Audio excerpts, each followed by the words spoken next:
Russian MiG-31 fighter jets entered the Estonian skies without permission and remained there for a total of 12 minutes, as the Estonian government reported on September 19th. Just this Monday, Estonia temporarily closed a road crossing into Russian territory after Russian soldiers were spotted near the border. You might know these sort of Russian soldiers without insignia, little green men, they're been called over the past decades. We've seen Russian shadow fleet very active on the Baltic Sea. It's very clear the Baltic states, and Estonia in particular, are at the front line of Russia's shadow war, as some might call it. Tonight we will try to shed light on this shadow. Very warm welcome to everybody here in the Balie. My name is Juri Albrecht, I'm director of the Balie, and I will try to lead this evening, conduct this talk. I'm very, very excited that tonight we can welcome Mr. President Toomas Hendrik Ilves to the Balie. I've been following his career from afar for a very long time. I'm very, very impressed by many things in his career, but his foresight. The fact that he, time and time again, saw things coming and acted upon it. So I'm very happy that we can talk to him tonight because we're living in interesting times and it would be very interesting to hear his thoughts on our time and maybe the near future. So very, very warm welcome to you, Mr. President, Mr. Ilves, and a warm applause to you.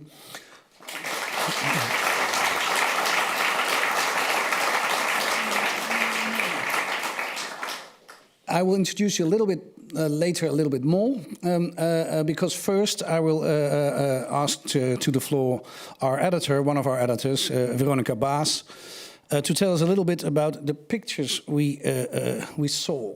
And you're here instead of the author of the pictures and of the book. Veronica, thank you for editing this program and welcome. Yes, thank you. Yeah, when you just walked in, you saw some pictures, some images from Claudia Heinermann. She's a Dutch-German photographer, and unfortunately she's ill today, so she couldn't be here. But I will introduce her project and also highlight a fragment from her work. We saw pictures from the project that is called Siberian Exiles, and it captures eyewitnesses of the mass deportations from the Baltic states to Siberia under the Soviet regime. And it combines archival material and with new pictures that Claudia has been taking over the last few years. And in 2024, Claudia Heinermann received the Cross Order of Terra Marina from the current Estonian president for this work. And I will read some fragments from an interview that Claudia Heinermann had with Mariu Toom, who was exactly 10 years old when she was deported to Siberia during the mass deportation of 1949. And this is her when the picture was taken. My mother was at the school building. When the meeting ended, the doors were suddenly locked and those present were divided into groups to help the secret police, the NKVD, with deportations. That's how the night of the second mass deportation began. Those present were forced to help expel neighbors, friends, and acquaintances. My mother was among those on the deportation list. I was fetched from my grandmother's at 5 a.m. and given 15 minutes to get ready. I wasn't allowed to take anything with me, so I put on as many layers of clothing as I had. I had no idea what to expect. It was my 10th birthday, and the tart was ready on the table. I had been looking forward to it so much, but I didn't get a chance to taste it. I was then taken to my mother's room, and we had 2 hours to pack, but we had hardly anything to pack anyway. The men appointed to help us did their best. They secretly gave her some money. One of them bought 5 loads of bread. That bread kept us alive on the way to Siberia. We were taken by truck to the station. We saw many other trucks full of people on the way. I saw a woman hand over her baby to someone riding in a coach alongside the truck. People were afraid that they would not survive the deportation. They knew that many had perished during the first one. That poor woman must have been desperate, hoping to save her child in that way.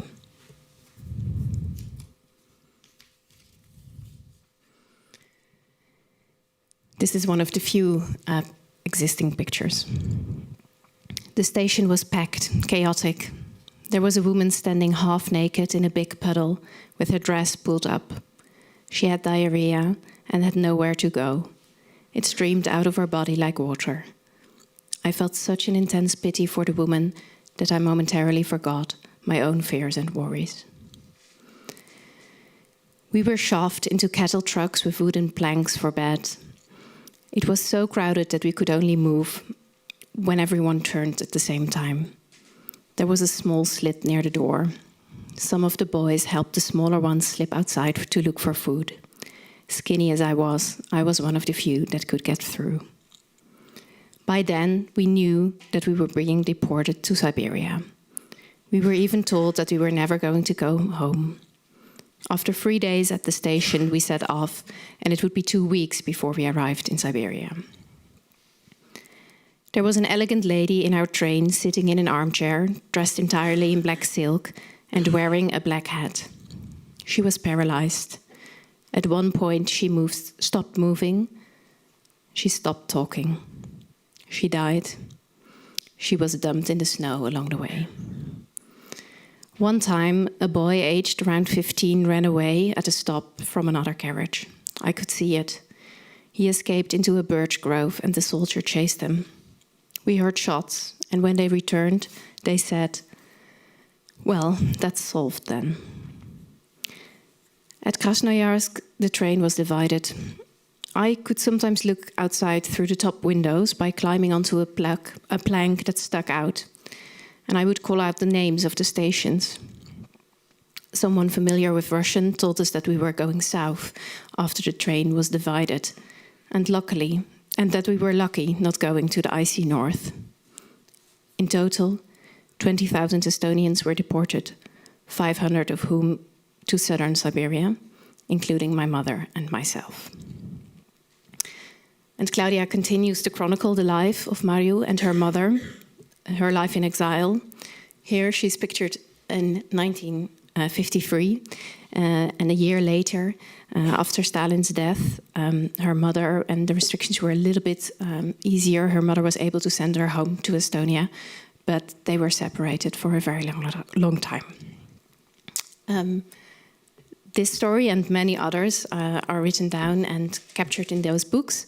So after the program, please take the time to look at them. Thank you very much, Veronica. Klaas.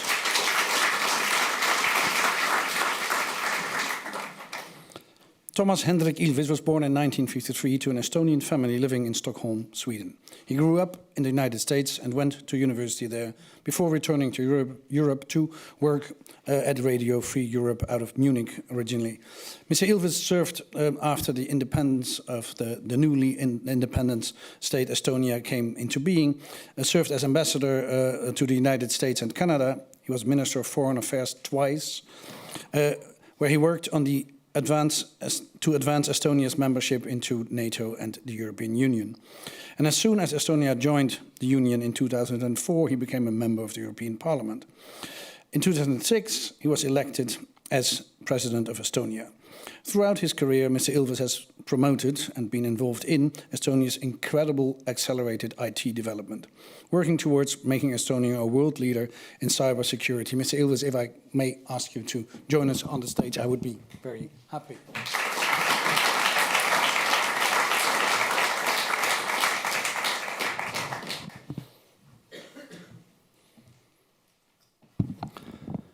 Thank you for coming to the Balie. This is great. Thank you. And I thought I might start. We thought it appropriate to bring these books along because they're so very, very impressive. By this, we saw some pictures of it. And if I just might start, because I think it's important for us, Western Europeans at least, to understand a little bit of the context in which the Baltic states and Estonia in particular have been living, or which kind of periods of history they've been going through. And these pictures, especially the deportation picture, look exactly, of course, as the pictures we know from the Second World War of the deportation of our Jewish communities and others towards. What does it? How do you feel if you see these these historical pictures, and this brave woman who's still sort of looking smartly into the camera after. And if you just realize, her, so, you do know her. Mariu. Yes. Well, I mean, on top of that, which wasn't discussed, but she was, where she went to was where the Soviets were testing their atom bomb. So on top Central of that, Asia. she has some major health problems because, I mean, these people were just out there and while they were testing Atom bombs, atom weapons. Semipalatinsk or something. Yes. Exactly, yeah. Well, I mean, just to put things in kind of context more broadly, Estonia is one of the many, many countries that in the aftermath of World War I and Woodrow Wilson's 14 points, basically Finland, Estonia, Latvia, Lithuania, Poland, Czechoslovakia at that time, all became independent for the first time. Right? I mean, they'd all been parts of either the Russian Empire or the Austro-Hungarian Empire. Big imperial entities. Right, which then ceased to exist. And they followed the same kind of development that I guess people are used to. To get an idea what it meant for Estonia compared to our closest, well, I'd say sort of culturally, linguistically closest neighbor in the Cambridge University Economic History of Europe, in the second volume, is a graph, and it has the GDP per capita of European countries, and it has Estonia, and below that is Finland. I mean, we were doing better than Finland. And this was in 1938, last full year before the war. Yeah. Now, the first full year after we reestablished our independence, so in 1992, the GDP per capita of Finland was $24,000 nominal, and the GDP per capita of Estonia was $2,800. So Finland, in the meantime, was 8 times richer than we were, and coming before the war, coming from behind. So I mean, so Estonians always had this feeling, of like, there but when the opposite of there but for the grace of God go I. It's like we would have been like them if we hadn't been invaded. Now the problem that we faced was Soviet Union came in and committed horrible acts. And even before the first set of deportations in 1941, and those were technically actually the third round, but the big deportations, I mean, people were being disappeared off the streets. When we were then invaded by the Germans, they found all these, all the kinds of things that we've seen in Bucha.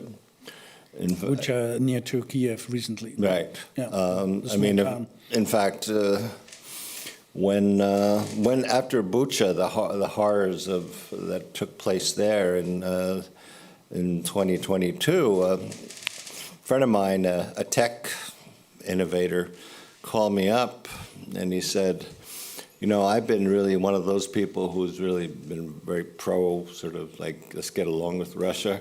But I saw those pictures, and that's what they did to my great-grandfather. They lined up just these village council people in this island up against the medieval wall and machine gunned them to death. I mean, just... This was an Estonian tech friend of yours. Yeah. And it reminded him of his grandparents. It was actually the general manager of Skype, which is an Estonian invention. Yeah. So, I mean, you see this, you see this pattern of behavior that we saw in Estonia. We see it, we see it in Poland. We saw it, now we see it in Ukraine.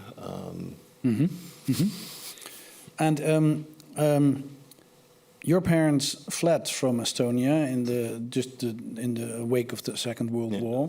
In the middle, they were teenagers. But they were teenagers, both of them. Yeah. Yeah, and they fled across the Baltic Sea. Yes, to Sweden. Yeah. But they met there. They didn't know each other before. But they met in Sweden. Yeah. As exiles. Yes. Yeah. As refugees, and they went on to America, and you, but they preserved your Estonian. Is that right? Yes. Yeah. You spoke Estonian to your parents? Yeah, we spoke it at home. I mean, Yeah. and my brother as well. I mean, we spoke, that was the domestic language. Yeah, yeah. I happened to meet your brother in Tbilisi not too long ago, but he spoke Dutch as well. But Well, he's the gifted one. all right.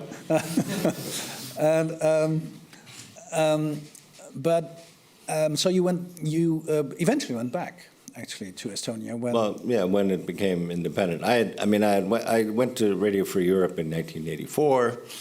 I was 30, and then in the sort of period of loosening up from the second half of the 80s until Estonia became independent, I was, sending books, getting together with people. We started writing speeches for Estonian politicians when they came to the West. So I was getting more and more enmeshed until finally, when we had our first democratic elections.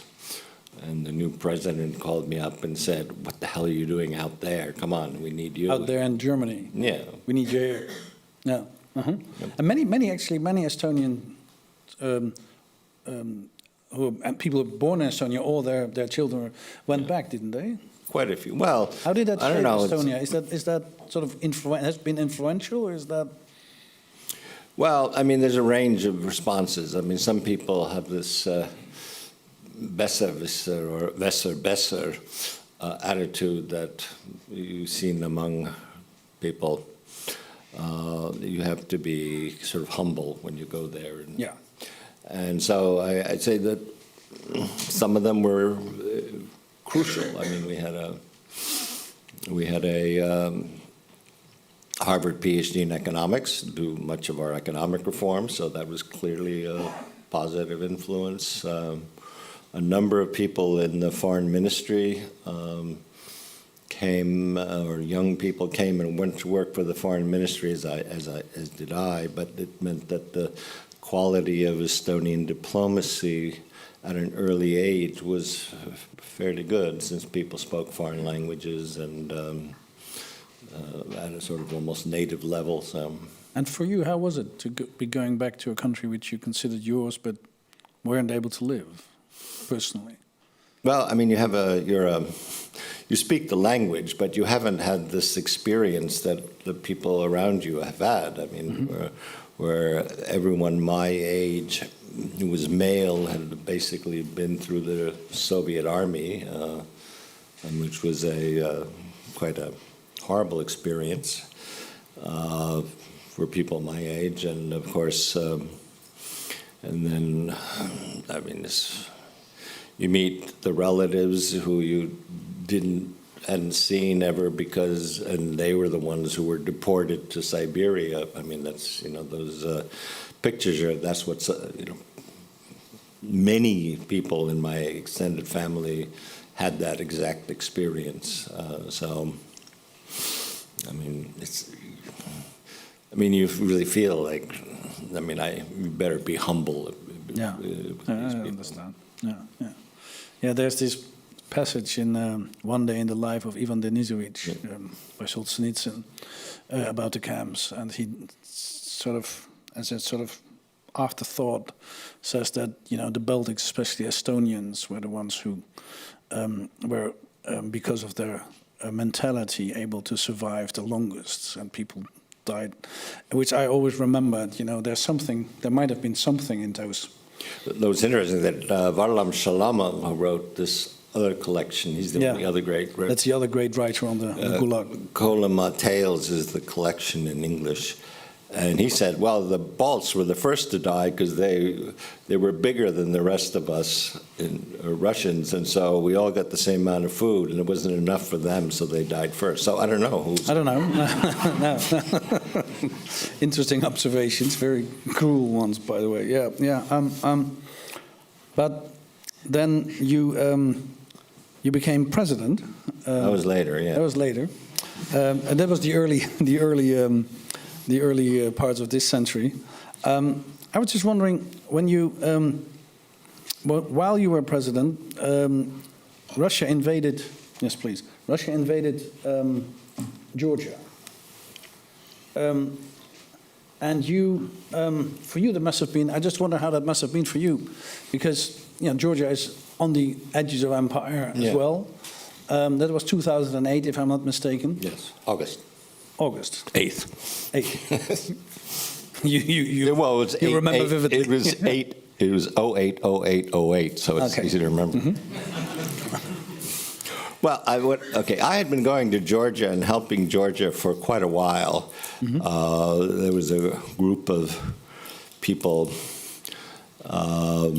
that saw, that after Mikhail Saakashvili became president, who was trying to enact reforms, and he invited people from people who had done things for successful transitions, and one of them was Estonia, of course.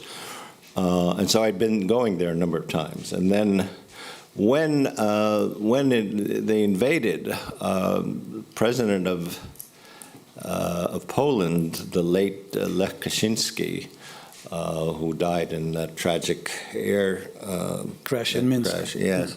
Yeah. Smolensk. Smolensk, you're right. Yeah. Called me up and he said, "What do we do?" And I said, "Well, the first thing we did was we wrote the two of us wrote this statement, and then we asked our East European and West European colleagues to sign it, condemning this, condemning the invasion of the Russian army into." Yeah. And of course, the statement, sort of a sign of the times, only got traction among East Europeans, not among Western Europeans. Really? Yeah. The Western Europeans didn't notice, or they didn't care? What do you think? Well, they didn't want to go along with that. I don't know. They didn't want to offend Russia. Whatever. I don't know. So after there was no response, President Kaczynski called me back up. He was very gruff, very angry, and was like, well, nothing happened. So I made a joke. On the telephone, this is.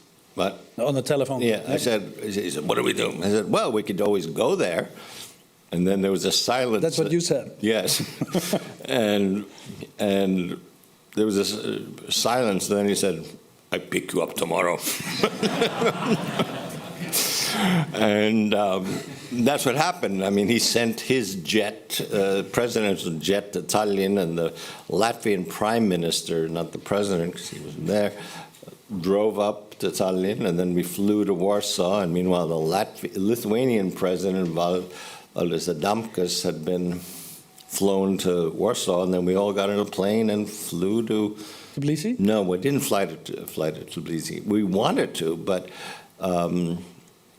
Sarkozy was there, and the Russians let him in. But the Poles had sent this request to allow us to. Sarkozy, the French president, was there already. Yeah, but they wouldn't respond to us. The Russians, to the request to allow us to land. So, what ended up happening was we flew to Ganja, Azerbaijan, and then the president of Azerbaijan, Ilham Aliyev, sent a long row of Mercedes that would drive us up to the border. Georgian border. And then we got out of the cars, and then because it's the same valley of the river actually goes down from Tbilisi to Azerbaijan to the Caspian Sea. Yeah. Right. But then we had to wait there, and then we got onto these old rickety cars, and one of them, the one I was put into, was about a 20-year-old G series military Mercedes Jeep with no shock absorbers, and so I kept hitting my head on the roof, and then the Latvian president said, "Oh, you never in Soviet army?" I go, "No." He goes, "Put hand on head." but it was a little scary because we're going down this winding mountain road, and of course we couldn't have lights on because if you have a convoy of lights coming down, the Russians would come and strafe us or something. So in the dark, they only had the moonlight. It was interesting. But that's how we ended up in Georgia, and then there was a huge rally, and we were all there saying, we support you, which we do, or did. Unfortunately, Georgian democracy has gone in a different direction from then. So recently, yeah. Yeah, well, step by step, it's been step by step. Yeah. Yeah. But coming back to the this whole idea that the Polish president was rather surprised and angry about the lack of Western European interest in it. Is that something you've encountered more often? Well, I mean, I think it's been a general Western European approach for as long as I can remember. Okay. I mean, I had this. I mean, the first time I ever ran into that was immediately. I guess it must have been 1990. Immediately after the first round of liberation. So Czechoslovakia at the time still, and Poland, and so there. So in about 1990, I was in Munich. I went out one morning, and the entire bicycle rack had been stolen. And so I went to the Hausmeister, and I said, you know, my bicycle, but another 20 of them had been stolen. And I said, oh, heute gestohlen, morgen in Polen. And I was like, Stolen today, tomorrow in Warsaw. Yeah. Poland. Yeah, Poland, well, yeah. And it's in German, like, it was, you know, it wasn't, I mean, I'm not the person to say that to, you know, but, and from there on in, it's been kind of like that. I mean, kind of, as long as all of these countries were like behind the wall, it was like, you could like, oh, we support, you know, democracy there. You know, whenever you become free, you will just join us. Mm-hmm. Which was like, I mean, I believed that, right? And then... You believed that? I believed it. I mean, I said, well, that's... 2004. No, I believed that in 1989, right. Up till 19... well, then I started going. I mean, the other incident in 1990 was when I was I was head of the Estonian service, and I get this call from the director's office saying, there's a guy who'd like to interview you, would like to talk to you in the canteen. And I said, no, okay. So I went down there. It was all big room, all empty, because it was like in the morning and it wasn't lunchtime. And so there was a guy sitting there, and well, it turned out he was from the Bundesnachrichtendienst, the foreign intelligence. The BND. Yeah, BND, right. Yeah. And he was like asking me like various questions, and then eventually started saying like, you must stop this stupid Estonian independence thing. You must stop it. Huh? This was like one of the German spies. Yeah, I mean, the West German. And telling, West, right. Yeah, well, I mean, as it turned out, I mean, the policies of the German government was really, I mean, if you read the Kohl memos that were published in April of 2022, so it was about 2 months after the invasion, but the Kohl memos in Der Spiegel, I think it was the 18 April issue of Der Spiegel. It published excerpt. I mean, I know the date because it was like, it's all true. It really was like that. And these were the memos directly after the wall came down. Yeah. And they were published, yeah. And it basically said that Kohl said he did not believe in independence for the Baltic states. So, I mean, this is, you know, you'd think maybe after the Molotov-Ribbentrop Pact you'd feel a little guilt or something, but... The pact between the Soviet Union and Hitler Germany to divide Poland, especially since a little while later I read this wonderful piece by Timothy Garton Nash. He talks about him going in to see Kohl for the first time after the wall come down, or after October 3rd of 1990, when you had the Wiedervereinigung, and then it was like, and Kohl says to him, see, I am the first German chancellor, or the first chancellor of all Germany since Adolf Hitler. And Timothy Garton Nash, oh. But the point is, if you're aware of yourself, your role as the first chancellor of a unified Germany after Adolf Hitler, maybe you might think about what Adolf Hitler did wrong to the Baltic states as well. You know, I mean, not only, I'm not talking about all the other stuff, but obviously much worse. But nonetheless, so anyway, so that's, I mean, since then, it's that policy, those kind of policies continue. Yeah, or have continued. I mean, I would say that, I mean, one of the motivations for me saying Estonia must join the European Union. You were very, very instrumental in that. Well, I worked a lot on it. I don't know if I was detrimental, but was after the German presidency of the EU, in the Financial Times, there was like, Kohl said something, and then the subline was Kohl, the Baltic states must never join the EU. It's like, okay, it's bad. So, I mean, that sort of galvanized me to like say well, because we knew they were already against any kind of NATO membership, but even the EU, and then I sort of did a reverse kind of logic. I said, well, we know that Germany, UK, France, Italy are categorically against Baltic state membership in NATO, but that's a political decision. The EU should not be a political. It's basically, are you good enough? So I said, well, what we have to do is we have to convince the EU or the European Commission that we are good enough. And ultimately, what happened was that I was, because of like some, well, I don't know, political turmoil in Estonia, the president called me back and said, "You're foreign minister. Shut up now. Do what you." And I said, "Well, my thing is that we have to focus on the European Union, because the Estonia, Latvia, and Lithuania only thought about NATO membership. The only thing about NATO membership, for obvious reasons, which is like, the horror of their experience, was that we have to get into NATO and to be protected. Right. Yeah.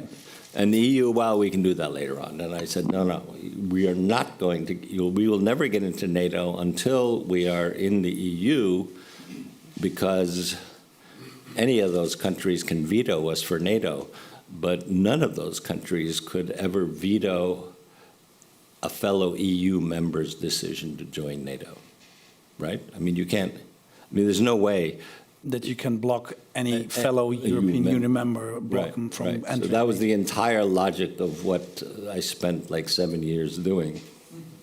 And it worked, because it worked. Very, very. Yeah, it did. And because they didn't oppose you afterwards, after you became a member of the EU. Right. Well, then we had to convince U.S., Canada, Norway, and Turkey. Yeah, sure. But I mean, the U.S. That was the big decision. Was if the U.S. did it just to get this kind of historical little factoid straight. I was told by the member of the National Security staff and the NSC staff in the White House after he had left government service, that he had been working there, and there was a meeting in which George Bush then had all of the principals, meaning the Secretary of Defense. George Herbert? Or? George W. W. Yeah. In 2000, second George. Yeah, basically 2002, right? I guess. Mm-hmm. And it had, had the Secretary of Defense, Secretary of State, various other people, and they were discussing: do we take the Baltic? What is the position of the United States on the upcoming Prague summit? And so then there was a big argument back and forth, and the result was inconclusive. No decision was made. And then Walter Anderson was actually, his name is ultimately Ukrainian, but anyway, they said, the bureaucrats or the civil servants stay there, and then the principals, the ministers or secretaries all leave, and then he's about to go out the door after this inconclusive meeting, and then George Bush sits on a windowsill, and he goes, "Walter, come here." And then, so this is Walter describing, goes, "Well," so I went there, and he said, "Walter, what do you think?" Baltic states, and Walter even said, "Well, I'm a good civil servant." I said, "Well, on the one hand, on the other hand, as any good civil servant, a little bit of yes, minister, yeah. Right?" And then George Bush says, "Now, Walter, we'll do it. It's the right thing to do."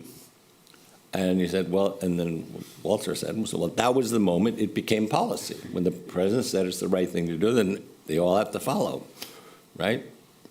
Now, there are certain benefits to presidential systems. I'm not a big fan. No, I meant, as opposed, I was a parliamentary president, right? But I mean, sort of presidential systems with a strong president, They don't have a great history. But there are some perks, and one of them is that the Baltics were in. Yeah. Well, then we just had to get, Recep Erdogan to agree too. But.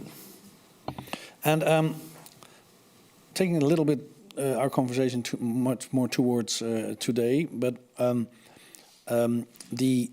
you were there at the Munich Security Conference 4 days before the full-scale war, I'd like to call it, of Putin into Kiev. And there were many signs that there were massive troops on the border. Well, they'd been almost for a year. For a year? I mean, being somewhere April 2021, we had this build-up. 10 months, 9 months, And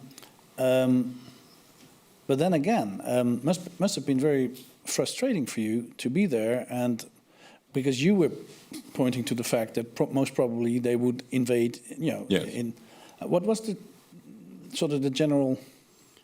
Well, it was a clear cut. It was a clear cut difference between the Central and Eastern Europeans and the Western Europeans. The same sort of clear cut as in 2008 with the Georgian invasion. Yeah. I mean, basically, well, the argument at the Security Conference in 2022 was that the Western Europeans, broadly, I'm speaking, said that would be insane to do. They would never do that. That's not logical. They literally sort of said that? Yeah, I mean, come on, it's not. Why would they do that? I mean, so how would they explain these troops on the borders? Well, I think it's brinkmanship. They're trying to get something out of them. Brinkmanship, sort of pushing it to the limit, sort of. But that actual invasion would, this was just, it was kind of. I mean, I don't know. What's some examples? The Berlin blockade in 1948. I mean that by the Soviet Union of West Berlin, the blockade of West Berlin. So I mean, the argument was. I mean, the idea is kind of we're realists. That would be so illogical to do. It's kind of it would ruin the entire Western security situation. They can't do that. Last time anyone invaded was 1989. It was Kuwait, and so look what happened there. And we, of course, are saying, this is not come under logic. I mean, if you read Putin's bizarre historical essay from the previous summer, I mean, it's like this is the ravings of a madman. I mean, sort of historical. This is the history of the common people of Ukraine. Ukrainians are just little Russians, and if you're writing that stuff, then you're not a rational leader. And so 4 days later, they invaded.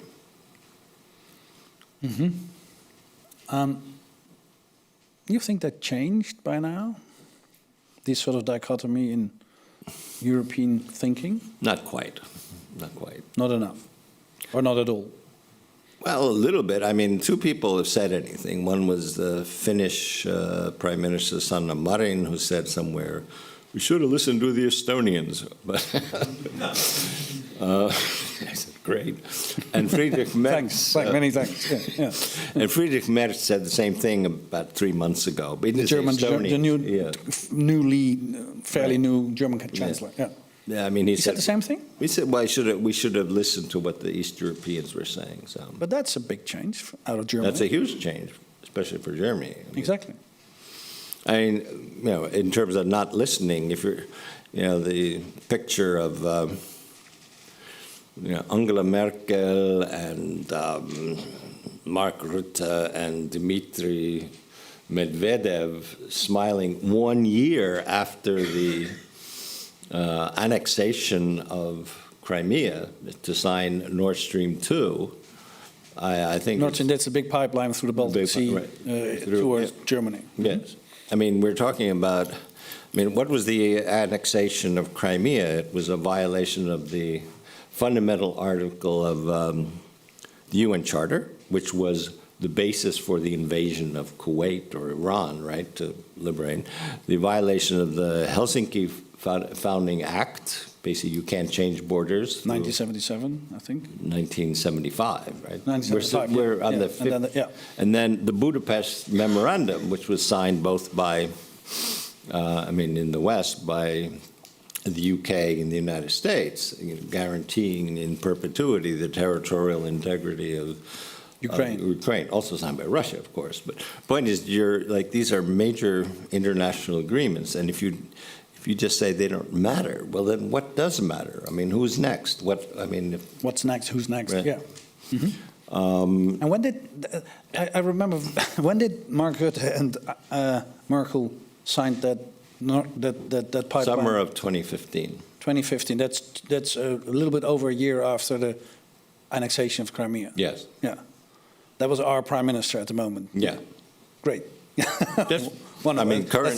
Current Secretary General of NATO. Mm-hmm. Interesting. Yeah. I think. Well, I mean, it's one reason why, we sort of not always that thrilled with some of his pronouncements. Yesterday, he had an interesting interview with The Economist, I thought. I think a little bit over half an hour, where he said that, these 3 airplanes flying over Estonia for 12 minutes, I think, if we believe the Estonian government. Yeah, no, that's general. I mean, it's like have a radar, right? So. And he said, yeah, but we don't know whether that was on purpose or just a mistake. So, yeah, we don't know. That's what he said yesterday. No, I mean, this whole issue of was it intention? Well, look, we get airspace violations all the time that last like 10 seconds, 15 seconds, and the lines. Well, we just sort of, made a little miscalculation. 10 seconds, yeah. Yeah, I mean. 12 minutes. Yeah. Well, it's basically all along the northern coast of the country. I mean, given you're a jet, right? It's all along the waters going up to St. Petersburg, the northern coast of Estonia. Yeah. Yeah. Well, I mean, it runs east-west, but, there's plenty of airspace in between an international. Yeah, so you would say that we do know. It's not a mistake. Well, we have to impute some kind of intentionality there. Yeah, we do. Yeah. I think this is a great moment to ask our second guest of the evening to join our conversation. Tim Swijs, I'm very happy you're here. If you would come over, I would be very happy to take that seat over here. Dr. Tim Swijs is the Director of Research at the Hague Center for Strategic Studies. And Dr. Swijs' work is multidisciplinary in nature. It combines political science, science and technology, strategic studies, and war studies. He works on various topics, including interstate coercion, emerging technologies. He also conducted a study that's called Blinded by Bias, in which he interviewed high advisors to politicians about their response to Russia's grand-scale invasion into Ukraine. He has a PhD and published widely. Thank you very much for joining us, Tim. Thank you for inviting me. Pleasure to be here. If you listen about if you go by if I go by your study, Blinded by Bias, where you interviewed many sort of aides to decision makers in foreign policy and security policy, and if you listen into our conversation, to just join in, and you listen into this recent issue of brinkmanship, these 3 airplanes. How would you assess that? And the reaction of our former Prime Minister, the Secretary General of NATO at the moment? Yeah, why on earth he would downplay it at this moment in time is beyond me.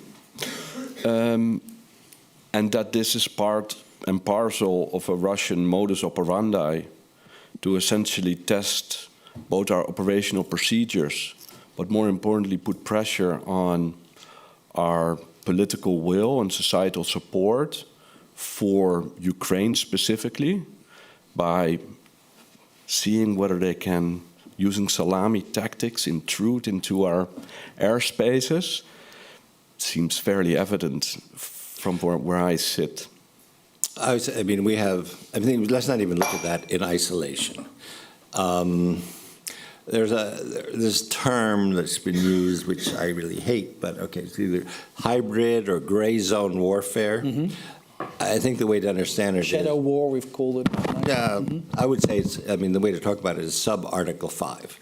Sub-Article 5, could of you NATO. explain a little bit? Okay, well, Article 5 of the NATO North Atlantic Treaty says that an attack on the territorial integrity of a NATO member is NATO will react in corpore. Yeah, and an attack on one is an attack on all. Yeah. So all of we see that, okay, we had that 12 minutes, but we've had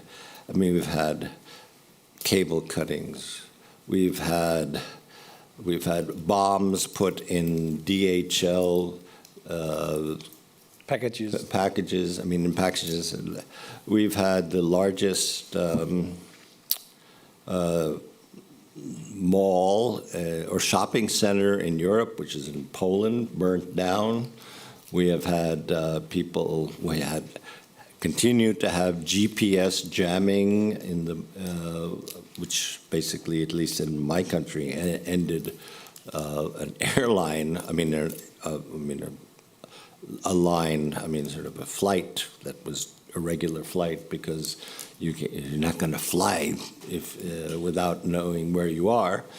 And we have had all kinds of people recruited by on Telegram, probably by the GRU, to get some money. That's the Russian foreign. That's the military. The military intelligence service of the Russians. Right. Yeah. SVR is the sort of the spy, but GRU is they're the people who did the Skripal poisoning. Yeah. And then we have these drones flying all over and shutting down Copenhagen Airport, Munich Airport. So none of these things, none of those events actually would lead to or could lead to Article 5 being, yeah. But it's all hostile.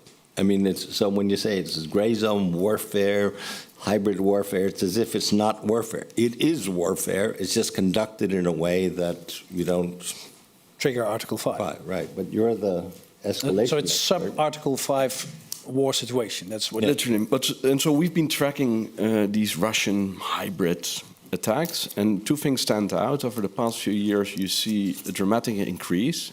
And mind you, we can only track the things that we see. There's also a lot of things. This is an iceberg underwater, right? So we saw a quintupling of the number of attacks. That's one. And two, you see it's 5 times more, isn't it? Yes. Yeah. And you see a shift from the virtual to the physical domain, as the president just very clearly articulated.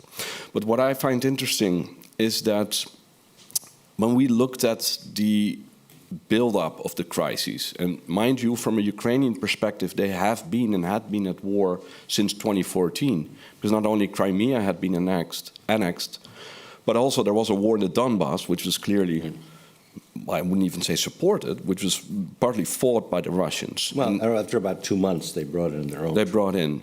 And so we, the Dutch, were affected by that as well, with MH17, which had been downed. The airplane. And still then, we were sort of like, no, this is a minor war. This is far away. It's only Ukraine is only 1,400 kilometers to our east. So we essentially, in Dutch, we say we use the ostrich tactics. I don't know whether it translates, right? Put your head in the ground. Put your head in the ground, yes. But so back in April 2021, we saw that major troop buildup, over 80,000 troops along the borders. There was a summer essay in which Vladimir Putin said, Ukraine belongs to us, essentially. There was a renewed troop buildup in October, November, and then there was an ultimatum, a démarche, demanding that NATO and the US would essentially withdraw from, amongst others, the Baltic. Yeah, but all states. Countries to join after 97. And so I studied interstate crisis escalation in the past, and to me it was like, this is reminds me very much of similar situations in the past, which were then followed by an actual military invasion of the country. Such as an example? Stalin in Russia, in Soviet Union in 1940 presented a similar ultimatum to Estonia, amongst others. To the same Estonia. But there was also Munich 1938. There's Munich 1938, but there is also the US-led coalition against Saddam Hussein. So there was fairly similar sort of dynamics at play. And so I remember thinking this is gonna be a war. But here in the Netherlands, in Western Europe, we were having debates. No, you can't be serious. He's not gonna invade. Why would he? And so I remember back then being surprised, and I wanted to trace this, but I didn't have the time because the war broke out. So we started focusing on the war, also thinking about, because there was real fear back then, and there still is to some extent. What is it if it escalates? So we're going to talk about escalation management and self-deterrence in a bit. But after 2-3 years, I wanted to return to the topic. So I went out and I interviewed the advisors to presidents and prime ministers off the record, asking them, I could take notes and cite them, but anonymously, what do you think of Putin? What did you thought of Russia's demands? And they essentially said it didn't fit in our worldview. Wandel door handel, Oostpolitiek, right? The Russians are going to become the same as us. There's economic interdependence. This was the German doctrine that we could rather trade instead of Right. Yeah, that's how we could change the Russians. But which, interestingly enough, was much more prevalent. For instance, the French, and I've written it up with my team in the study. The French military didn't even wargame a full invasion scenario, because they said, no, that would be ridiculous. So they only spoke of a small incursion. The Americans and the Brits were more awake to the threat, and we can shift to the present in a moment. But even from their perspective, it was like, no, but seriously? And then the Americans, which is interesting, they were very much attuned to the build-up. They had very high-level intelligence, so they started spreading the word, intelligence diplomacy.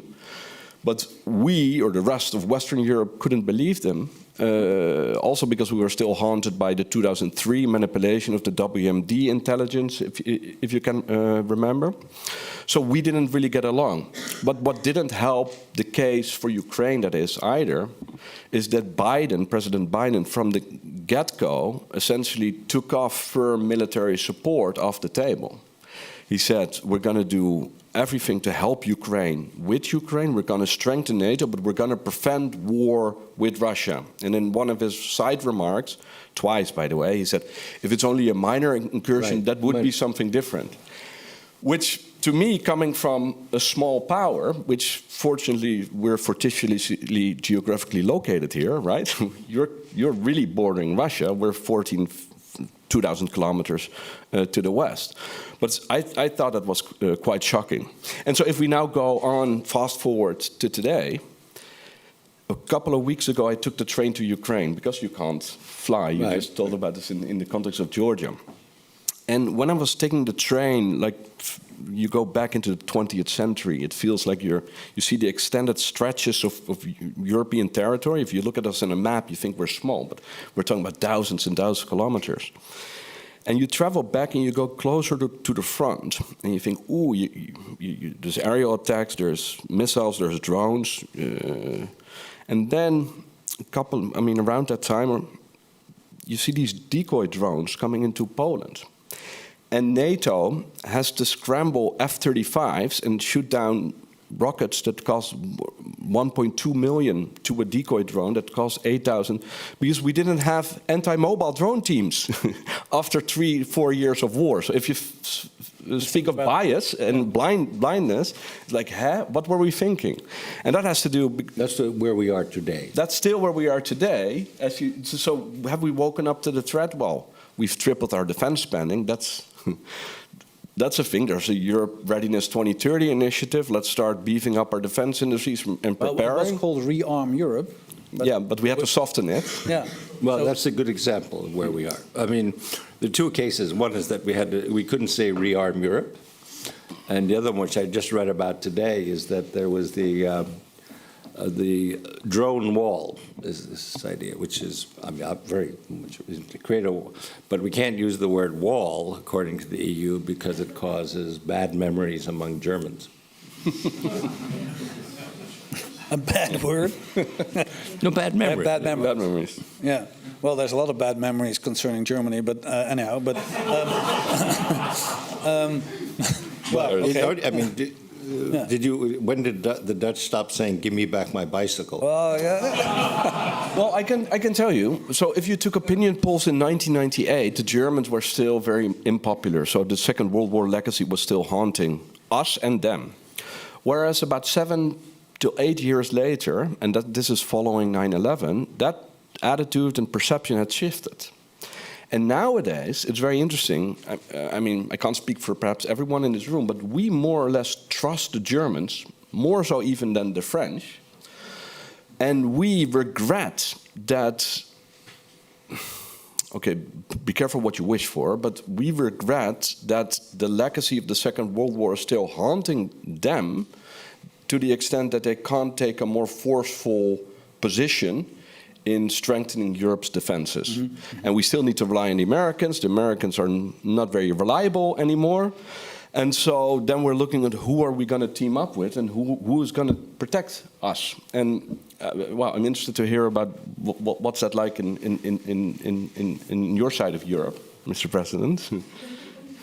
Well, I mean, I think we're at a... there's been a major pivot, not I mean the pivot toward Asia, but a real change in U.S. foreign policy that, okay, most obviously during Trump, but you could predict already 20 years ago that like the generation of Americans that feel a tie to Europe, I mean, it's demographically disappearing. I mean, the East Europeans that were there, they've already 3 generations, they've assimilated, they don't have that kind of thing. Maybe they like, you know, Kielbasa or something, but they don't really... The Brzezinskis and the Albrights, you mean? Right. Mm-hmm. Yeah. I mean, the younger generation doesn't feel it, and right. the demographics have changed, and America's, you know, as you know, millions of Arabs. I mean, they don't care about Europe, and you know, Latin Americans, they don't care about Europe. That the politically that Cold War bond is gone, and so it's inevitable. But it hasn't. It didn't really hit. It didn't. Europe didn't understand it. And it continued on this sort of the peace dividend of 1991, sort of cutting back on defense expenditures. I mean, Germany was like in the late 80s was doing like 4.5% of GDP for defense and just went out the window, and the rest of Europe as well. And so basically, Europe has been enjoying this peace dividend without really, I mean, basically assuming the Americans would always be here.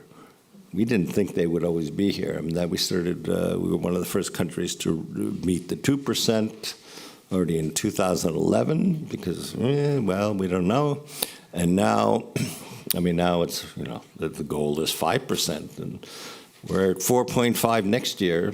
Poland will be 5% next year, and I don't think anyone else will be, but we're getting closer and closer simply because we don't have that sort of Wandel durch Handel kind of luxury anymore. Mm-hmm. Mm-hmm. Because, so you're saying the Eastern Europeans or the Central Europeans are prepared to defend themselves and pay for it. And that is an answer to the question, how do you look upon the Americans? Well, they're gone, basically. That's what they say. But coming back to your question, you just put when you started off, you're saying why Mark Rutte at this point in time wants to play it down is beyond me. Could you a little bit try, at least, to give an answer to that? It's an interesting question, of course. Why, if we look at the example of you know, the nations in our union to the east, then why would we still play it down? Okay, let me just to give us a... Not speculate, but let me offer some reflections. So I had the privilege of hosting the Baltic defense ministers, including the Estonian Minister of Defense, Mr. Pevkur, not so long ago, I think earlier this year or late last year. And we had a debate on support for Ukraine. And what struck me is that the Baltic defense leaders were very outspoken in their support for Ukraine. Mm-hmm. Whereas you could also have expected them to make a different bet, saying, well, we're in, Ukraine is out, let Ukraine be, let's protect ourselves and let's focus on the Article 5 umbrella. But they were very outspoken.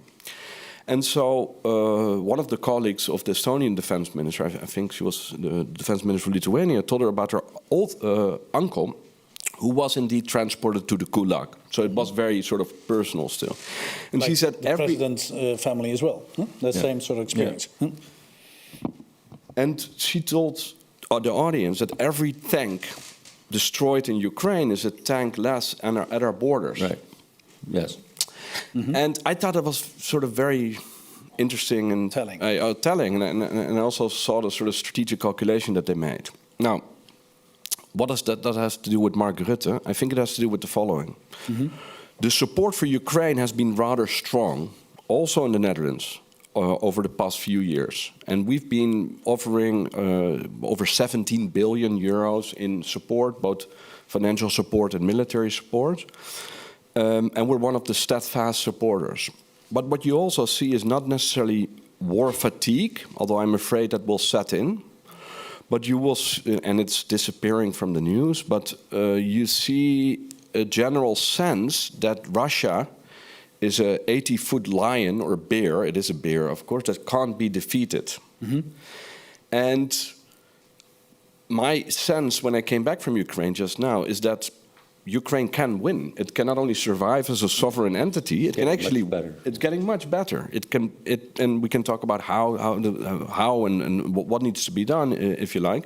But perhaps NATO's Secretary General, who makes up in his lack of vision to be able to bring people together. I mean, he did pull off some Houdini tricks in keeping the alliance together and settling on the 3.5, 1.5. It's a very typical Dutch Ruttians modus operandi, but kudos.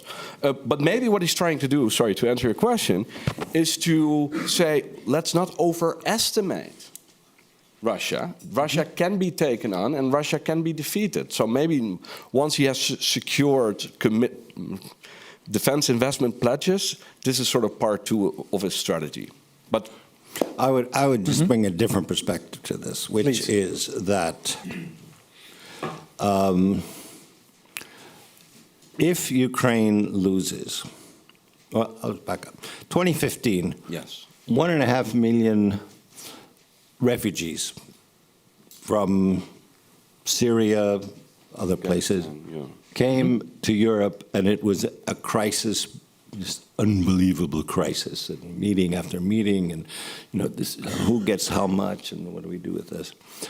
Now, after Bucha and Irpin and all of the other horrors that have been discovered, massacres all over Ukraine, wherever the Russians are pushed back, you go in and you find mass graves and tortured bodies, and basically, if the Russians win, the 35 million people left in Ukraine, 7 million have already left. The 35 million people who are living in Ukraine are not going to stay because they know what's coming.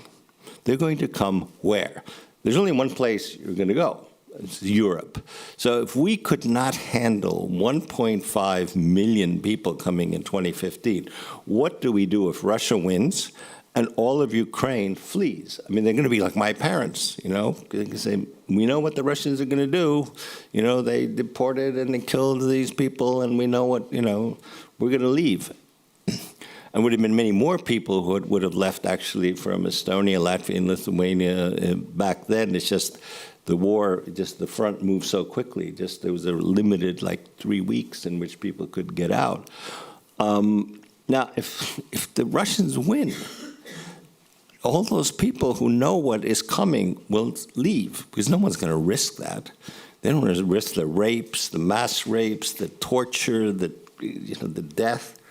So, I mean, Europe has to understand that what we face is, if Ukraine does not win, what we face is the mother of all refugee crises, makes 2015 look like child's play. Mm-hmm. But talking about that, and let's dive a little bit more into what needs to be done in that respect. And this is, of course, a very true but rather selfish motive to help the Ukrainians. There might be other moral reasons to do it, but it's a very valid one. But Western military aid to the Ukraine dropped by 43% in July and August compared to the first half of the year. We just learned. Can they win? I mean, that's almost half. Yes, that's a problem. It's a monthly average, right? So it's not a full year calculation. Yeah, that's right. Ukraine needs about mainly U.S. though. Actually, if you look at the numbers, I don't know if it's the same graph, but I saw one today, which basically all of the aid, unless now Trump really does do something different, all of the aid that has come in the last several months has come from Europe, strictly from Europe. Yeah. And also from particular European countries, right? So the Dutch, the Germans, and now the Finns and the Swedes are stepping up.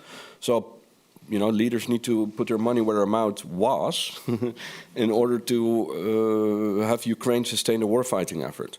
But I mean, I agree with there's definitely a moral issue, but I like the hard-nosed strategic interest, selfish argument. Mm-hmm.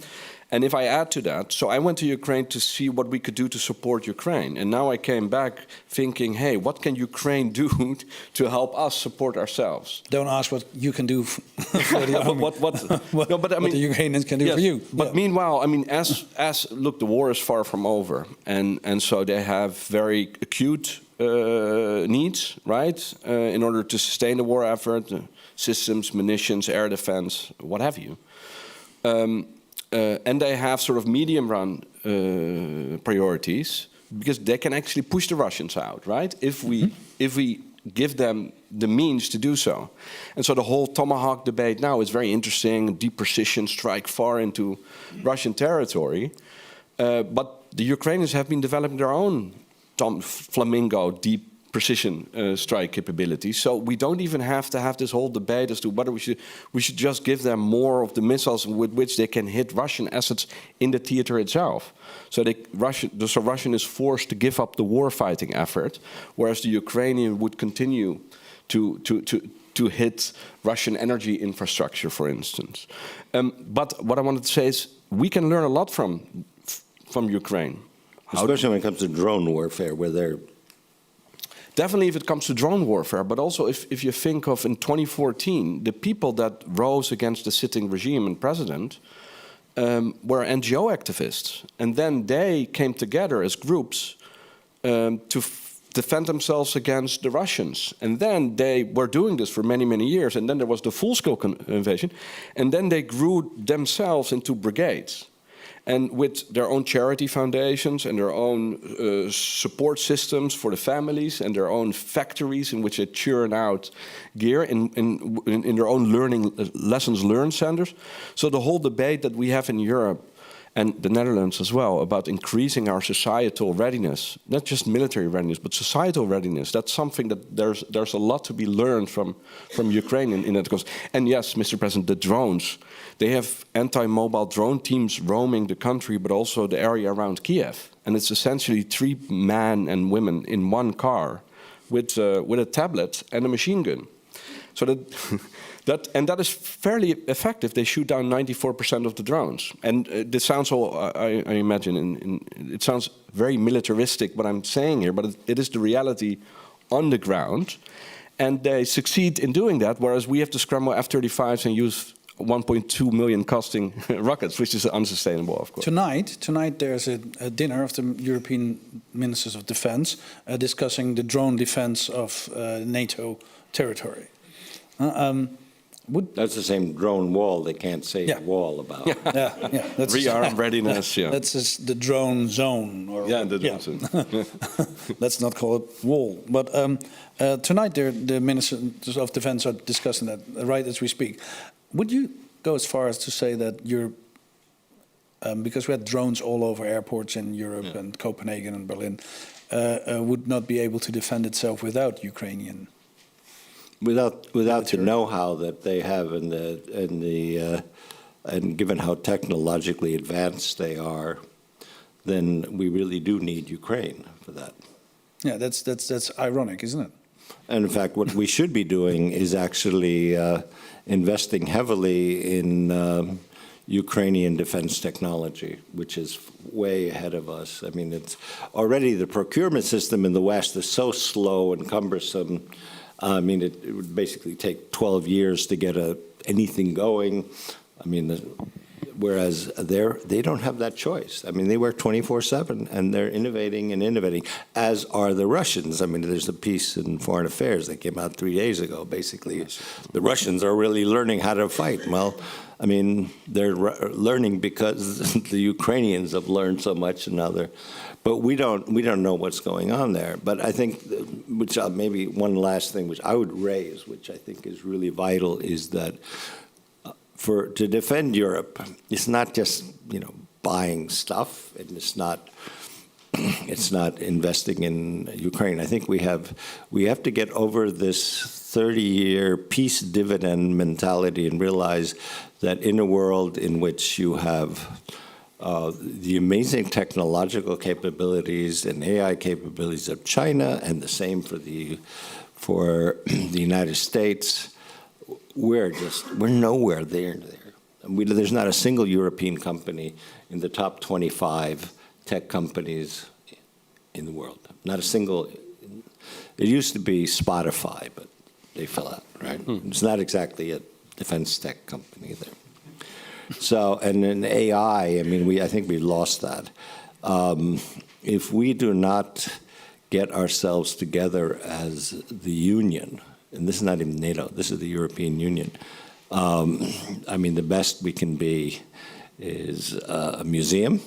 You have, I was in the Rijksmuseum today. It's a great museum. Yeah. The Louvre is not bad. No. But I mean the canals here, right? I mean, this is all stuff that if you come from, you come from Nebraska, and you see, this is Europe, right? Can I ask a question to the please, you already did, but absolutely. Yeah. So I'm curious, so we've already been discussing NATO Article 5, on one for all for one, all for one for all. And the only way in which Article 5 can actually materialize if there is cohesion and solidarity, but if there's also respect and understanding. And by understanding, I mean that if our Eastern allies say something about the threat posed by Russia, that we don't say, well, you have a historical chip on your shoulder. We think the danger is okay. If the Dutch want to sell off their tanks in 2010, we sell them off to Finland for virtually nothing. The Finns had looked over the border and said, okay, we're going to have those tanks. So the question, Mr. President, is this. What can we do, but also what could perhaps the Baltic states and Poland and Finland do in order to reach Western decision makers better? And I mean, I can perhaps say something about what I think the Western decision makers should do, but I'm very interested to hear your thoughts. Well, this is all. We don't have this much time, but well, I think basically Western Europe needs to get over its attitude that there's this view of Russia in the West, including the United States, which some brilliant person once called Tolstoyevsky. I mean, it's like 19th century culture, the 19th century culture of the aristocratic, francophone, largely elite of St. Petersburg is quite different from the brutal, genocidal sort of reality of Russia today. And if we keep thinking in Tolstoyevsky terms, it's like, we're not going to get anywhere. I mean, that's actually, there was a report last year. I was in Halifax. I read it. I couldn't believe it. It was actually a Dutch person, Frans Timmermans, saying that the reason why, that Kaja Kallas, is in the context is that basically there were two people talked about most for Secretary General NATO. One of them was the current one, and the other one was Kaja Kallas. And what Timmermans apparently said was, Well, Kajal is very competent and very smart, but we cannot have a Secretary General who comes from a country bordering Russia. And you go like, who's the longest ever serving Secretary General of NATO? And Jens where's he Stoltenberg? from? Yeah. Where's he from? Norway, which has a border with Russia that's longer than Estonia's border. Is that piece in the north is Yeah. longer than the whole border of Estonia? Well, the land border, yes. Yeah. We Yeah, had a okay, lot that's of water interesting, there. And then, but I mean, that was the minor point. But the bigger point is that, That was just to point out that he doesn't know his geography. but I mean, the bigger point is that why would you not want someone based on where they're from, and especially if they actually know something? I mean, we had Manfred Werner as the Secretary General of NATO who was from West Germany. Then it was West Germany. Bordering. No one said, "Oh, you're bordering," So, I mean, those kinds of attitudes they're there. I mean, that's why I say I think we really need to think much more about, first of all, I would say the EU, because if the U.S. pulls out of NATO, maybe now there's less of a chance than 3 months ago, but when this forced posture review, which is the United States says what they're going to do, they pull out all their troops from Europe.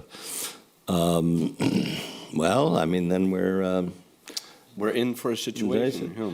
and that's why I think that we need to do is develop the capabilities of Europe, especially and I don't even mean the military capabilities so much as making Europe the EU much more robust and resilient and capable of meeting the challenges not only of, say, Russia as a proxy for Chinese tech, which it is today. I mean, you wouldn't have all that. The tech is coming from China. But we need to become much more resilient and robust as a continent and as a political entity. But that means we must become a political entity, and which is why I think things like the Draghi report and actually the Letter report, which sort of outline the big issues that need to be resolved in Europe, have to be followed. Because So you're saying that in order to defend Ukraine, we need to implement the Draghi report in Europe. Well, there's a connection to it. the connection is that we have to be able to defend ourselves. We have to be capable of developing our own technology, developing our own defense industry, and not simply wait to buy American technology. I mean, we're already at the point where the U.S. is not actually giving anything to Ukraine. Paying for it. We're buying it for them. I mean, which, Donald Trump thinks it's great. Now we get extra money because, we sell our weapons and the Europeans are stupid enough to be paying for it. Well, we don't have much of an option, but then why don't we build our own? Yeah. Yeah, so don't buy American, buy European, and in the meantime, buy some American and build European. Well, we need to be able to be at a point in technology to be able to produce our own. So we can conclude U.S. support is over. Well, transactionally, it's going to remain. If we buy, they will provide. Yeah, but it's not coming back in the way I don't think it's coming back now. I mean, the question is what happens to the troops? Yes, I would agree. I think if I look at the long-term trends in both the outlook of American elites, if you look at long-term structural domestic trends within American society, and if you look at the talk on both sides of the aisle in DC, then it's China, China, China, and that's not Trump. Are we saying that we're actually basically at war with China, not with Russia? Well, I wouldn't say that, but not yet. Not yet. We're not at war with China, but we are. They are a major competitor. And even to say an adversary. That means not at war, but they're not our friend. And Russia is not an adversary. Russia, we're at war. Well, they're at war with us. They're at war with us. Yeah. So, because that's important to establish, of course, because. As we started with, the gray zone, gray hybrid war. I mean, they're at war with us. Yeah. We're not doing any of those things to them. None of those things. They're at war with us. Yeah. Would you agree? Tim? Well, if we would be at war with the Russians, there would be missiles flying over, and some of us would be in uniform and would not be here today. So we're not. As I'm always hesitant to use that word too freely, but there's two things. One, we are providing massive military support to Ukraine, through which you're able to inflict significant damage on the Russians. So from a Russian perspective, that is the case, yes. One. Two, with respect to China, from a strategic armchair musing, for China, the fact that Russia is now involved in a war here, they can't afford Russia to lose.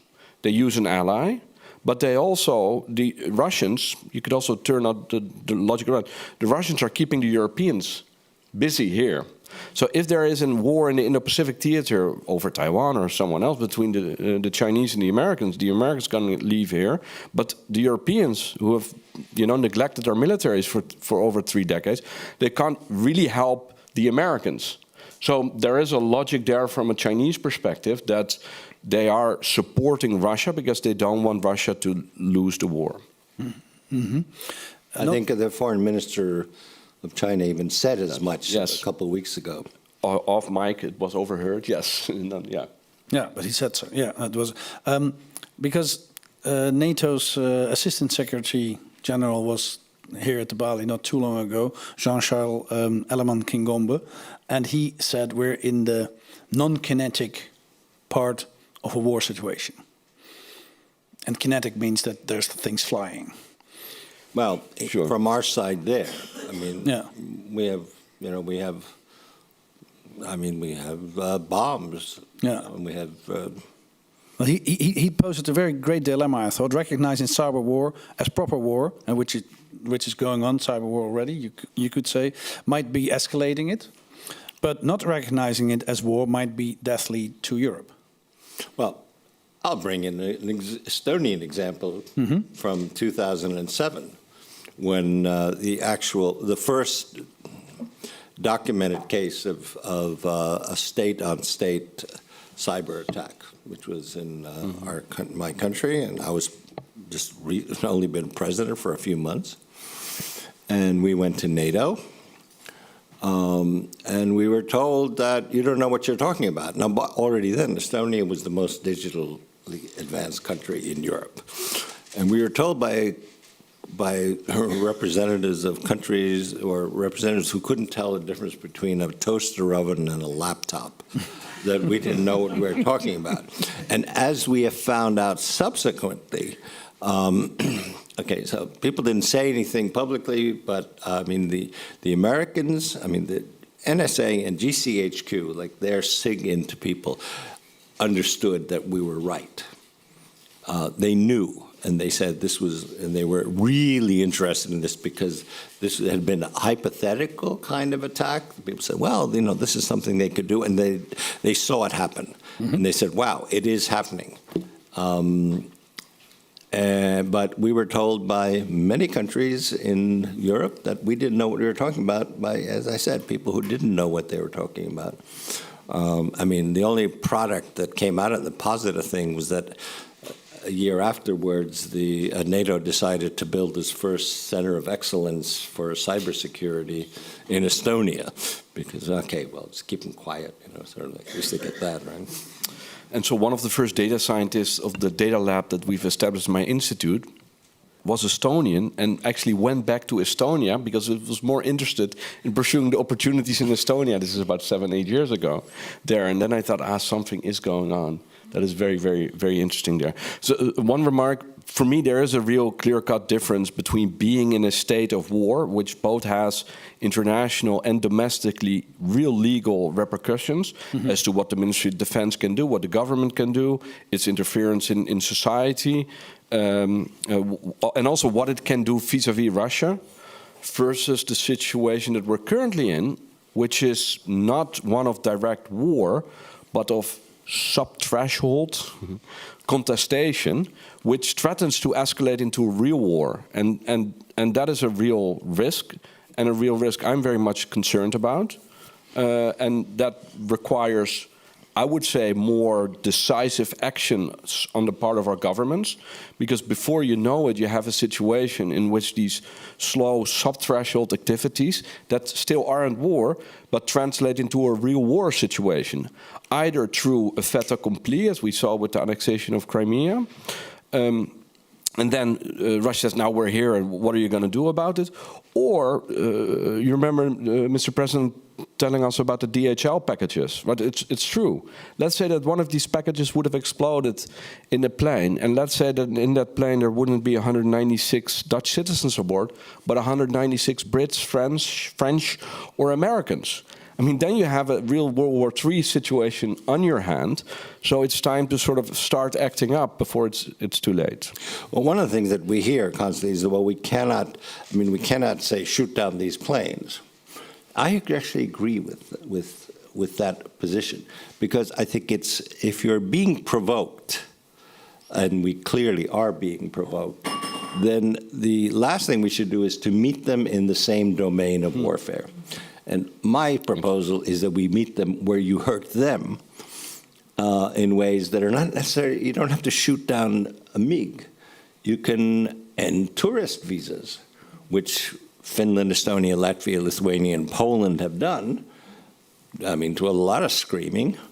There's a current, there is a, as we speak, I mean, right now in the EU, I mean, there's this major problem that with the Schengen zone, which is that if you're a Russian diplomat, you know, so-called diplomat, once you're accredited, say, Den Haag, you can go anywhere.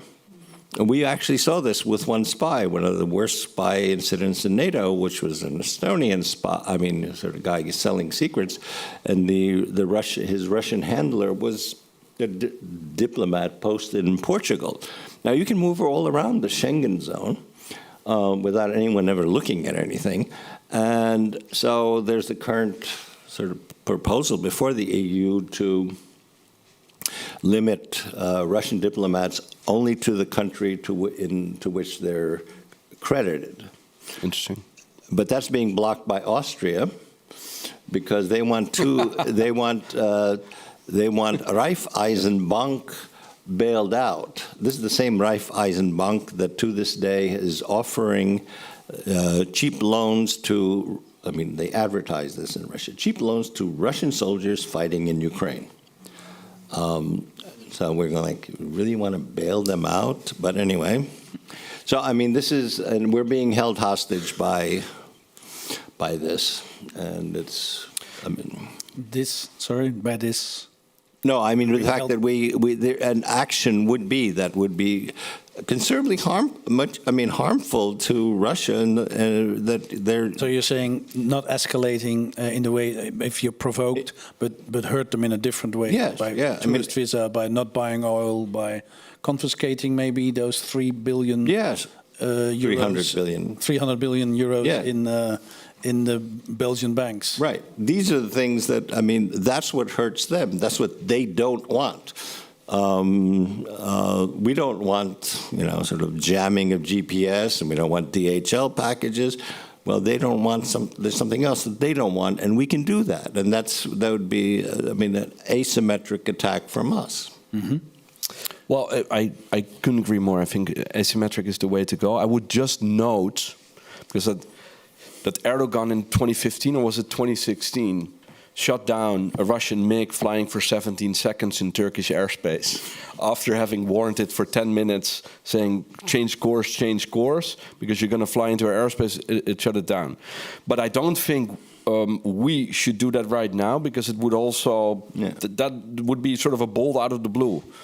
So I think we need to deny, I think we need to degrade, and we need to disrupt, and thereby try and change Russia's strategic calculus.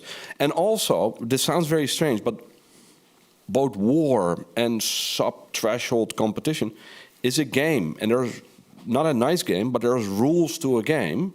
And you need to educate one another what the rules of the game are and what is okay and what is definitely not okay. And merely by refraining from any responses or playing catch up all the time, you're not educating your opponent as to what the rules of the game are. I'm going to look for questions in the audience, but I mean, sorry, but Yeah. last question, because what you bring up, it's a war game, it's a horrible game, and some things are okay and others not okay. I mean, they're bombing civilians night after night in Ukraine. They're stealing 40,000 children to be educated in. I mean, what do you mean by these are okay and these are not okay? Okay, so what I mean by that is that, well, we can talk about, and we can actually talk about the spread of disinformation using manipulated bots. I think we should act against it, but can we allow that to happen if it's sort of a piecemeal effort? Yes, we can educate our populations, we can expose particular bots that are well known because they're linked to the Russians, but blowing up a DHL package is not okay. Okay. Is not okay. Yeah, I'm talking about this from a NATO perspective. What's happening in Ukraine is not okay, and this is why we have provided Ukraine with approximately 40 billion in military aid per year over the past 3.5 years. That's the yes. Yeah. Thanks. I said I was looking into the audience if there's people who want to join in, and there are probably people who are actually many. So not everybody will have a go. I'm sorry, but we'll try to do our best and see whether we can get as many as possible.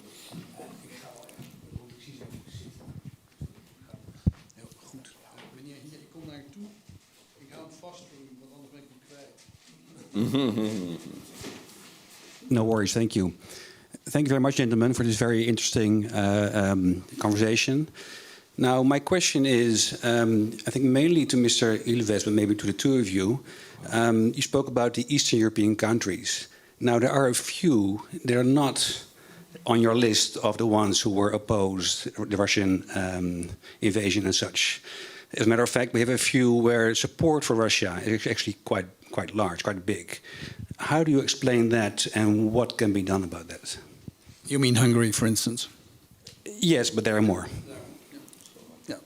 Well, actually, historically, I just say between Slovakia, Hungary, and Austria, and maybe the Czech Republic, this is just the revival of the Austro-Hungarian Empire. I mean, I don't know. Yeah.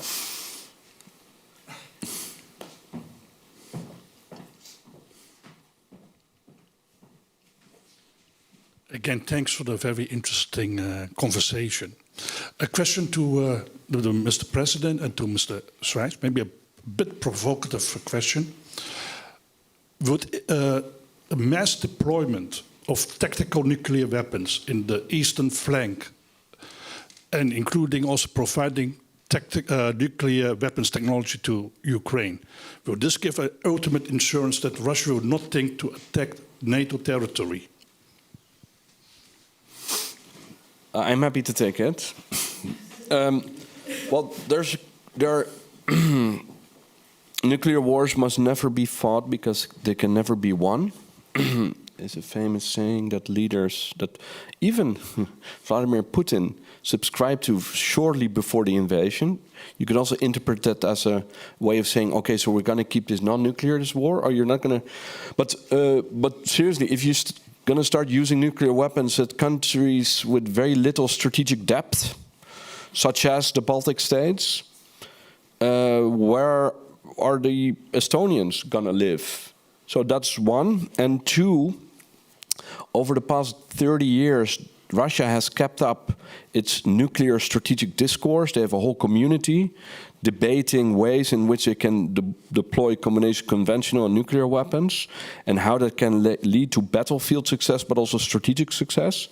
And interestingly enough, that is very much interwoven with the Orthodox Church. A colleague of mine, Dima Adamski, wrote a very interesting book on that. Whereas I've studied nuclear strategy under a former advisor, President Biden. But I don't know that many nuclear strategists in the Netherlands, but even in Western Europe. It's a very small community. So I would advise against this, not only on moral grounds, but also on purely rational grounds, because the impact would be too much, and I don't think we have the strategic wherewithal to think through what this would entail.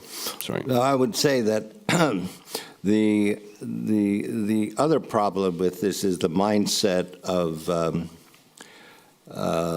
that the Russians played very nicely, which is they have this concept in their psychological warfare doctrine is, yes, reflexive control. So as soon as Putin says, well, maybe we have our nuclear weapons, in the National Security Council of the White House, Jake Sullivan said, oh, no, we can't do anything. We can't do anything. We have to manage this. Well, I mean, if you're going to react to that rhetoric, when in fact there was no intelligence whatsoever that any steps had been taken.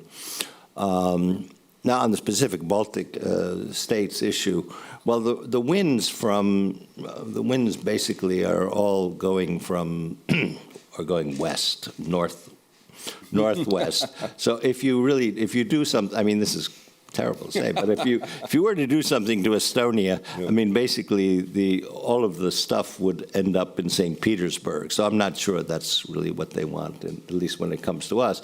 Now, I mean, the other issue is that after the failure of the West to stand up for Ukraine, beginning in 2014, but especially after 2020, after the Budapest Memorandum, I would say that the nuclear proliferation treaty is completely dead, because what other country, or I mean, the idea that if you have, that if you don't have nuclear weapons, or if you give up your nuclear weapons, the West will defend you. No way, they're not, they didn't.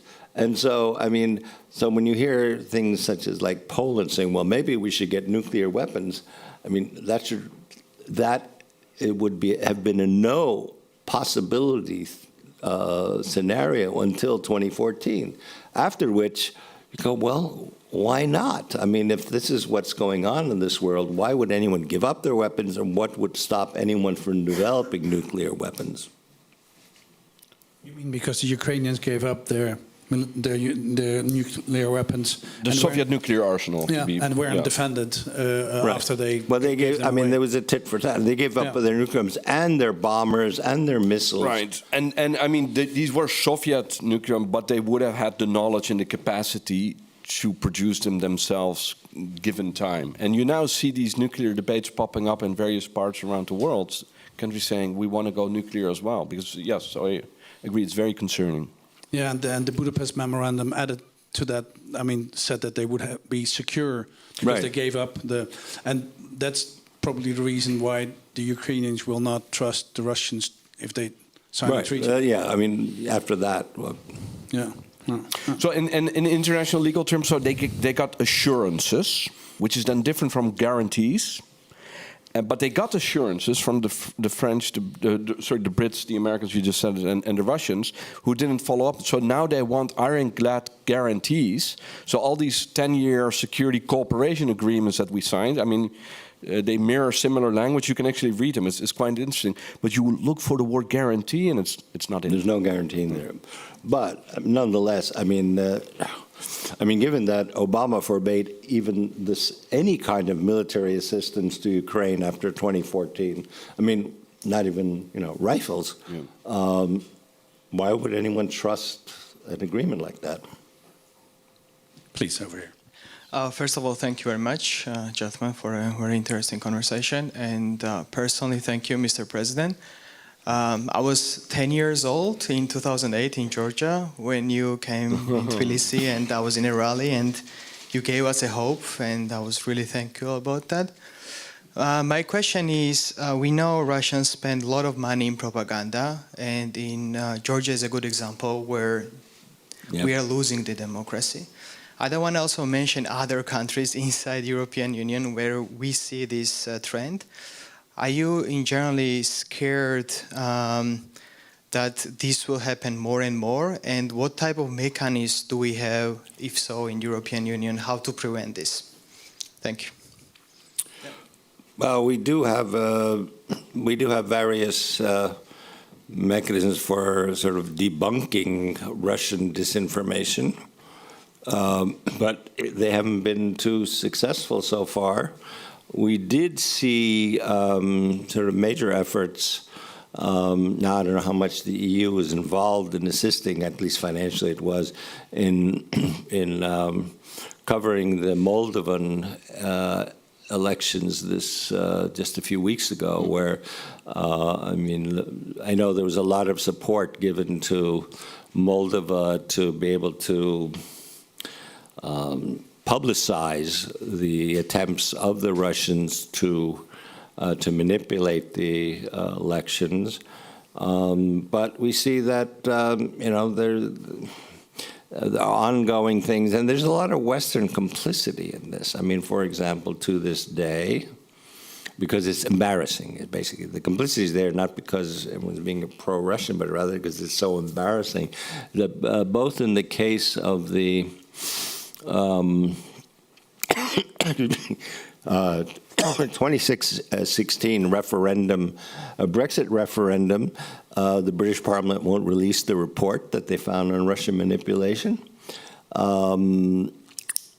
But it actually, the first big case of it in the West took place here, which was the bizarre referendum that you had on whether or not Ukraine should get the association agreement. The association agreement is basically just a simple free trade agreement with teacher and student exchange added on. Now, why would there be a referendum on that? That was strictly a Russian op. I mean, they had Russians like pretending to be Ukrainian and being obnoxious. There was all kinds of, I mean, even the 200 or 300,000 signatures necessary to get a referendum is kind of like dicey these days. But anyway, that was like the big first successful op in Europe on the part of the Russians. Russian spy or propaganda operation. Yes. That referendum in Holland and the way it was conducted. Yeah, that's interesting because hardly any Dutch and journalist would write on that or maybe agree on that, and it's interesting to hear it from you, being very knowledgeable on these sort of issues. Yeah, it had no effect, fortunately. Yeah. I mean, it was ignored. But. Yeah. You had a little. Yeah, I just wanted to. So, in addition to there being various agencies and actors involved in this, who also make blunders, right? A couple of years ago, 6 years ago, the EU disinfo, debunking. Had a bunch of analysts debunking things that they consider to be populist, which they politically didn't agree with. So they said, this is propaganda, which, you know, we still live in a democracy. Let's not throw away the baby with the bathwater here. Each and every one is entitled to his or her own ideas within the boundaries of our liberal democratic constitutions. Mm-hmm. But I wanted to say something interesting just to give. So we're not talking about this from a resilience and defensive perspective. But what about we think about it in an offensive or proactive perspective? And so if you think of Russia, the Russian elites, and according to polls that I read and people that I speak to also more general amongst the Russian populace, there is a sense that the war against Ukraine is justified and Ukraine is part of Russia. In that information bubble that they live in, or in that worldview that they have, which is different from ours. If we want to penetrate that information bubble, and if we want Ukraine to be actually safe, and if we want the Baltic states to be actually safe, we need to penetrate their minds and convince them that sovereign democratic nations do not pose a threat to their security and safety.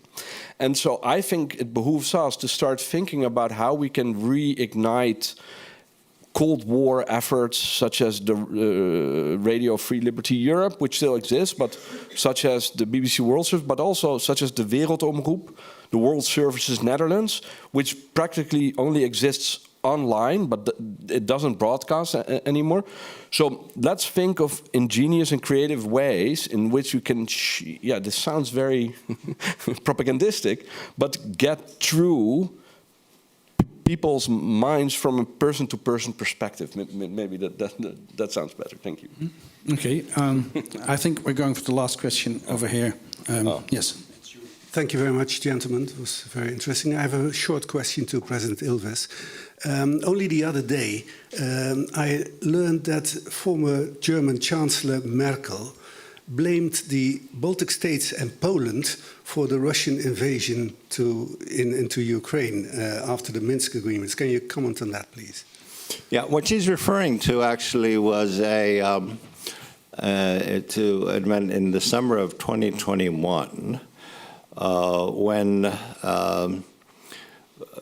the rest of the population, read in the Financial Times a leak that the next day Macron and Merkel would propose that they go off to negotiate with Putin.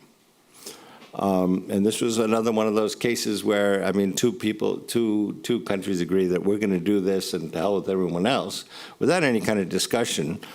And in fact, it was the East Europeans who said, "Wait a minute, we've seen this before." And Merkel's argument is that, well, Biden met, why can't we? I think the argument from the East Europeans was that, yeah, well, when Biden met, it was after like 3 months of serious preparation by all of the minds of the U.S. foreign policy establishment. It didn't just happen because, oh, I'm going to go and talk to him. And after the experience of the Minsk process, in which basically France and Germany caved to Putin's demands and didn't really lead to anything, we did not want to see another Minsk. So, in a sense that, yeah, well, I mean, her brilliant idea didn't pan out, but I don't think, for looking at everything that's happened since that time, that she would have prevented a war. I mean, we're talking about the same person who signed the Nord Stream 2 agreement a year after the annexation of Crimea, so there wasn't much trust there. Mm-hmm. I think I'm going to draw it to a close. I've been overdoing my welcome as a chair a little bit too long. We promised to end it at 20 minutes ago, but this is such an interesting and important conversation that I really think we have to we extended it a little bit. I hope I didn't overdo my welcome to you. I'm very, very happy that you're all here. I'm very impressed by your knowledge and conversation and your frank conversation. There were no questions posted before, and you were willing to engage in just a free conversation like we've been having. Just maybe to close off, it's amazing, isn't it, this whole conversation about spheres of influence. That's why we partly started out with these pictures and look at these books. If you think about spheres of influence, and you think that you're allowed to occupy other people and murder them and transport them off, that's colonialism in its worst kind of form. I think we should stop thinking about spheres of influence by empires and big empires. We've seen that the Dutch had a sphere of influence in Indonesia. I don't think it's one of our proudest moments in history. So thank you very much for engaging in this conversation again. I'm really, really very happy that you're a host in the Balie and in the Netherlands. And Tim, thank you very, very much for your insights and willingness to join in and deepen this conversation. Well, thank you. It's great to have an intelligent conversation for a change.